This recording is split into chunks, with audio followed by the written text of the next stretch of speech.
Aujourd'hui, il se passe des choses graves dans notre pays. Une conférence nationale, une conférence internationale doit avoir pour but, d'abord, de réinstaurer l'état de droit au Congo.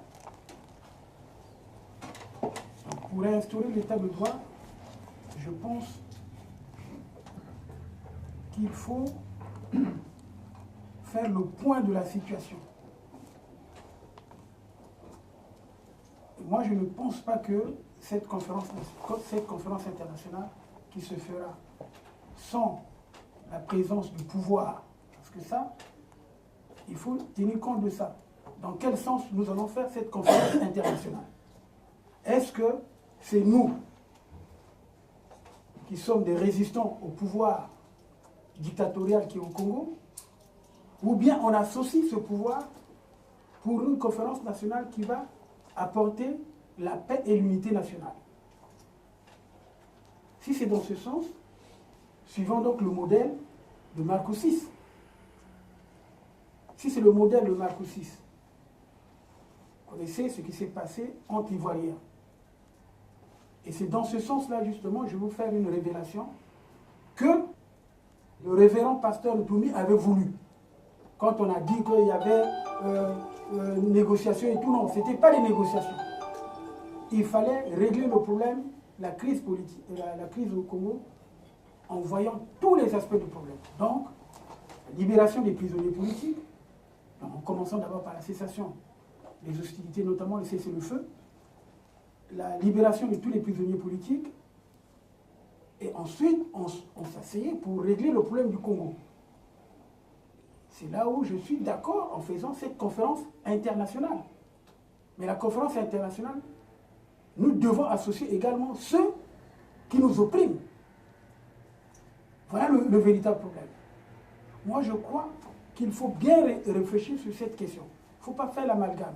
Aujourd'hui, il y a beaucoup de gens qui pensent qu'il faut s'asseoir à la même table que celui qui est criminel, mais il faut l'entendre. Il faut l'entendre. C'est là l'erreur de la conférence nationale. Si nous voulons refaire la même erreur, moi je ne suis pas d'accord. À la conférence nationale, j'étais opposé. Vous savez bien pourquoi j'étais candidat. J'étais candidat pour dire un message. Je n'étais pas là pour être Premier ministre. C'est parce que ça m'a vexé. En tant que défenseur des droits de l'homme, je ne peux pas tolérer que les gens fassent l'amalgame. Lorsqu'il y a quelqu'un qui a violé les droits de quelqu'un, mais la réparation est immédiate. La personne qui a violé doit être poursuivie, doit être entendue. C'est ça justement. C'est vrai qu'il y a des questions politiques, mais il y a aussi des questions juridiques. On ne peut pas être dans une société sans valeur. C'est ce que je voulais relever. Donc il faut préciser le cadre.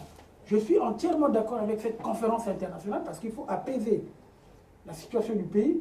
Il faut que nous arrivions à cette unité. Sinon, on verra toujours le jeu que nous voyons ici.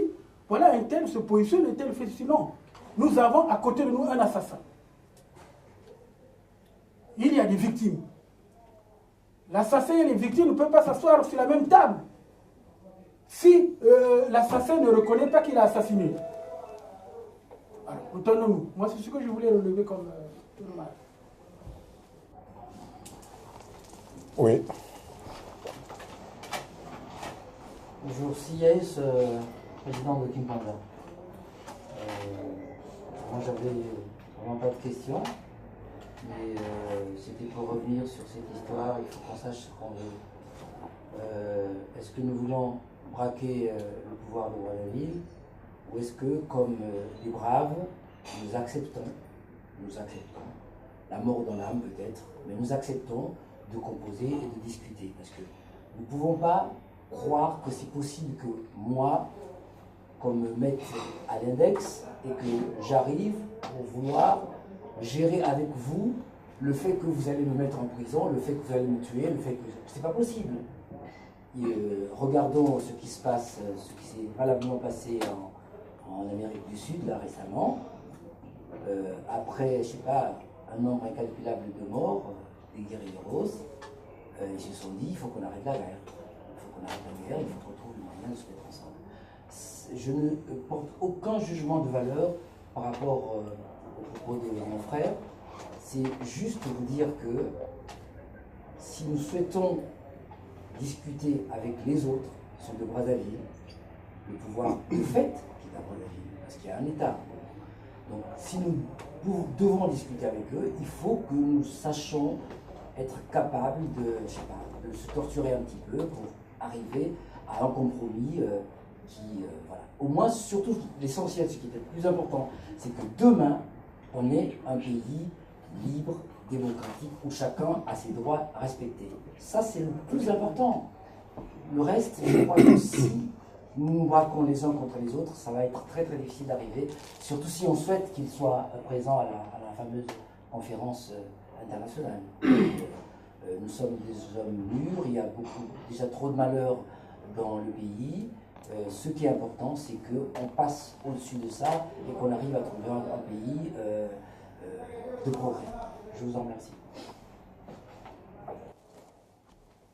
Alors, juste pour répondre aux deux avis, on dirait pas des questions, mais aux deux avis, il est bien évident que pour qu'il y ait dialogue, il faut qu'on soit deux. Même si c'est un criminel en face, il faudrait éventuellement qu'on soit deux pour trouver déjà ne serait-ce que la paix. Et là où se poserait le problème, c'est justement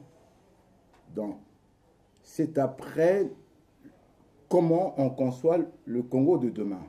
C'est en ce moment-là, vous avez vu, bon, je le dis quand même, quand Mokoko parle des États généraux, quand le président Boukadia parle justement des régions qui doivent parler entre eux pour éventuellement trouver des solutions additionnées et qui seront des solutions communes, mais ces régions-là ont souffert. Ils savent justement les auteurs de leur souffrance. Donc, ce n'est que là qu'on arriverait au fur et à mesure à trouver aussi la place du droit dans la discussion. Mais commençons déjà à élargir la discussion pour voir qui a fait quoi, qui a fait et qu'est-ce qu'on fait pour demain. Et en ce moment-là, on trouverait la place du droit sur ceux qui ont emmené le Congo jusqu'à cet état-là, où il y a justement, c'est-à-dire qu'il n'y a plus de justice, il n'y a plus d'État en plus. Et c'est très très important qu'on les fasse contribuer dans la discussion. Pourquoi? Parce que si nous discutons nous-mêmes, vous savez très bien que le pouvoir congolais est un pouvoir militaire. Ça voudrait dire que si nous discutons nous-mêmes, entre nous, la diaspora, il faudrait qu'on trouve une armée aussi. Et ça, c'est maintenant, ce ne serait plus un dialogue, ce ne serait plus une conférence. Ce serait maintenant une bataille derrière, camp contre camp. Nous voulons unifier le Congo, nous voulons l'union des différents peuples congolais.